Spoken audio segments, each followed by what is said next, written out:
Hey guys, hope you are all going well. Today we're going to be talking about painkillers. Okay, and something that we haven't really spent too much time on, or I haven't spoken much about, but something I feel pretty strongly about. So something I wanted to be able to share with you guys today. So we'll wait for a few people to be able to jump on board. We're going to talk about how they affect your training. Okay, how they affect your racing, how they affect how you feel, and how they affect your long-term recovery as well. Okay, so they're just a few of the areas that we're going to be focusing on in terms of how they're actually holding you back. Hey, Christian. Okay, and what we need to do in these times of injury, in times of sickness, in times of muscle soreness, and how we can help to improve those things. So the first thing to note is that with any painkillers, whether we're talking like say deep heat, we're talking Nurophens, Panadols, anything that numbs the pain, okay, or makes you feel good, is something that's going to hold you back over the long term. Okay, so the way painkillers are designed, the way deep heat's designed, the way all these things are designed to stop us from feeling pain is the exact reason that we need to stop taking them, because they stop our body or they stop our mind from being able to realize pain. Okay, now pain is a very important thing because it tells us when we need to stop, when we can keep going. Okay, and our body gives us pain for a specific reason. Okay, and it's because it doesn't want to do that particular movement, whatever you're doing, much longer than what you have. Okay, so for example, if you have a sore shoulder, okay, or a sore knee, and it's constantly bugging you and it's getting really, really sore and it's painful, okay, it's painful for a reason. And the reason that it's painful is because there's some sort of movement in your training, something you're doing on a daily basis, some sort of structural imbalance, some sort of problem with flexibility or movement that's holding you back, that's causing that pain. Okay, now your body is that specific area is sending pain signals, so what they call prostaglandins, is sending pain signals from that area up to your brain to tell your brain not to use that specific area. Okay, so if you've got a sore shoulder and it's feeling sore, it sends a message to your brain to tell your brain not to use this shoulder. Okay, and it does that as a safety mechanism because it doesn't want you to hurt your shoulder. It knows that your shoulder's in a compromising position. It's been doing stuff that it shouldn't be doing. Okay, and what we need to be able to work on is why are we getting that pain? Now, before we go into that, what happens when you do have that pain, okay, and your brain doesn't want you to use your shoulder, it's really sore, and then we go and take painkillers, okay, we go and pop a few Panadols because our shoulder's sore, or we put some deep heat on it to make it feel better, is what it does is that shoulder's still in a compromising position. Just only now, we can't feel it. There's no connection between these two, okay? So we just can't feel that there's a problem there, even though the problem is still there. So this actually makes the problem worse. Most people think that painkillers, cold and flu tablets, deep heat makes things better. It makes things feel better. And there's a very big distinction between feeling better and actually being better. Okay? And this is what happens with your shoulder. For example, with a shoulder injury, okay? So you've got the sore shoulder, you pop a few Panadols, you now feel amazing. Your shoulder's cured. Okay? Shoulder is all fixed, it feels as good as new. But it feels as good as new, but it's actually not. Okay, there's actually still a problem there that needs to be fixed. So now that you don't feel the pain, you don't know which activities you can do and which activities you can't do. Okay, so for example, if you're going training and you're doing, say, bench press, okay, and before that was really, really sore when you were doing bench press, and now you take the painkillers and you can't feel it, that means that allows you to go back and train. Okay, now yes, you may think that yes, that's a good thing, you can go back and train and that's awesome, but it's actually a bad thing. Because now that we can't feel that pain, you won't know when to stop. So when you go and training, you're doing bench press, you'll continue to train hard to crank up the weights as if you normally would, even though your shoulder isn't in a position to be able to do that.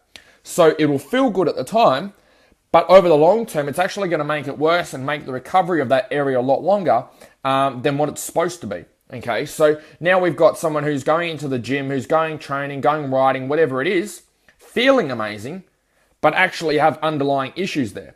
So now what happens, for example, with the shoulder, okay? You go and race, you go and ride, you go and do bench press, you go to the gym, whatever it is, and you don't feel pain. All of a sudden, that issue that was only a minor issue turns into a major issue because you're continuing to use it incorrectly, but not even knowing it because you're not getting any feedback up to here, which is pain. Okay, pain is a feedback mechanism, and we need that. It's important. Everyone tries to avoid it, and everyone tries to mask it. But it's one of the most important things in allowing us to be able to develop as an athlete, as a rider, as a racer, because it's telling you when you're doing something incorrectly. It's telling you when you're doing something correctly. Okay, so when we have that pain, we don't want to block off the signals for it. That's the worst thing we can possibly do. Okay. Yes, there are going to be circumstances where you are in excruciating pain. Okay. Maybe you've just broken your leg, you've just broken your arm, you've dislocated your shoulder. Okay. When those things first happen, yes, then there's a place for painkillers, and that's where medicine is involved. But many people use all these painkillers and use these medicines and band-aids, okay, for things that don't require it. Okay. And at the end of the day, there's a certain degree of having to toughen up a little bit and go, okay, it's sore. Okay, so for example, your shoulder. Okay, when I sit down on the computer and my shoulder's rounded like this and I've got it over the keyboard, that's when it's sore. Oh, but when I sit up straight and I have it back in the socket, it feels fine. That's a perfectly good signal that, okay, your posture needs work. Okay, if you're holding your shoulder in like this all day, it's putting a heap of tension on the muscles around your shoulder. Okay, and then when you put it back into a stable position, it feels better. So that's telling you that there's some sort of habit you've developed where you're always having this shoulder forward, whether that's riding, racing, training, working, whatever it is. Okay, and that's something you need to be able to fix, but something that painkillers aren't going to allow you to fix. So the worst thing you can do is be on a heap of painkillers. Okay, but you be using a heap of deep heat or any other type of band-aid fix to go and train or even to go and ride, because it's going to make the problem worse when you may think that you're making it better. Okay, a lot of people are under the impression that cold and flu tablets, that Panadols, that Nurophens actually fix problems, and they don't. They just mask problems. Okay, they make you think it's not there when it actually is there. Okay, if you've got a sore ankle, sore knee, sore back, sore shoulder, sore hip, sore wrist, sore elbow, whatever it is, you can take Nurophens and yes, the pain will disappear, but the problem doesn't disappear. Okay, and that's the thing that we actually want to fix, and that's where having a solid routine, someone to be able to help you with your movement, being able to find that underlying issue of what's actually causing that in the first place. So like we just went through the example, commonly it's going to be posture, it's going to be movement, it's going to be certain things that you do during the day or certain things that you're doing at training that aren't being done as the body's been designed. There's some sort of structural imbalance or movement efficiency issue there that needs to be able to be fixed. And when we take all these Panadols, it's just masking that, okay? Hey, Kieran, so what starts to happen is we start to make that problem worse. So let's just say my shoulder's a little bit sore, right? And I still want to go training because I'm a badass, right? So I pop a few Panadols, I pop a few Nurophens, I've got some deep heat on there, I've had a little bit of a massage, it feels awesome. So now I go and train, okay? I go and do my bench press, I'll do my overhead press, I'll do my bent over rows, I'll do any other gymnastics work or whatever I'm working on, okay? And I do all that stuff and it feels amazing. Now, then I wake up the next day and the Panadols, the Nurophens, the painkillers, the deep heat, the massage is all worn off and it feels sore still. And I'm like, oh, it feels sore again. Okay?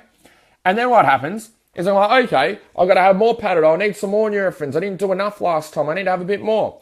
And then you get stuck in this cycle of continually having painkillers over and over and over again because you fail to fix the underlying issue. And when you fail to fix the underlying issue, you'll spend the rest of your life, number one, underperforming, but number two, constantly in pain, okay, and constantly trying to get away from pain because you haven't fixed the underlying issue. You haven't fixed the proper thing that needs to be fixed. Okay, so with this shoulder, it's just going to keep getting worse and worse. Okay, and I see this a lot. A lot of people that have injuries or have niggles, that have these niggles for ages. Okay, they're using Panadols, they're using massage, they're using all these type of temporary fixes instead of having a long-term fix and actually going, hey, okay, what's causing this to be sore? Okay, and a lot of you won't have the level of knowledge required to be able to diagnose that. Okay, that's why you have strength and conditioning coaches. That's why you have good physios, okay, or good people that work with structural balance and movement. That's why you have these people, and that's why these people have jobs and businesses to be able to help people,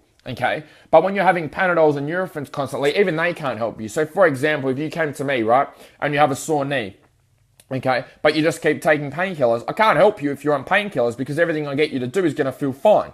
You need to be off the painkillers to be able to know what causes pain. When you know what causes the pain or causes the discomfort, then we can work backwards, reverse engineer, and be able to find out what's going on. Okay, but it's so important to be able to find, to dig deep, to find the underlying issue. Okay, to be able to fix the problem long term. And chances are that this is not just it's causing pain, it's causing movement inefficiency, okay? It's causing issues with long-term success, it's causing issues with longevity with your training and racing, and it's holding you back in multiple areas, okay? So if you have a sore shoulder, what you'll find is then you're going to compensate with the other shoulder. So once you finally get this one sorted, the other one's going to be stuffed and getting sore as well. And then that's going to affect the rest of your lower body as well, because then when you're squatting, you're going to have one arm which is further up, one arm which is further down. You're going to be squatting sideways, which means that your whole body's going to have weight distributed unequally on either side, okay? And it's going to be something that comes up. It's going to be something that comes up and causes a heap more issues for you, not just the initial issues that you thought it may have, okay?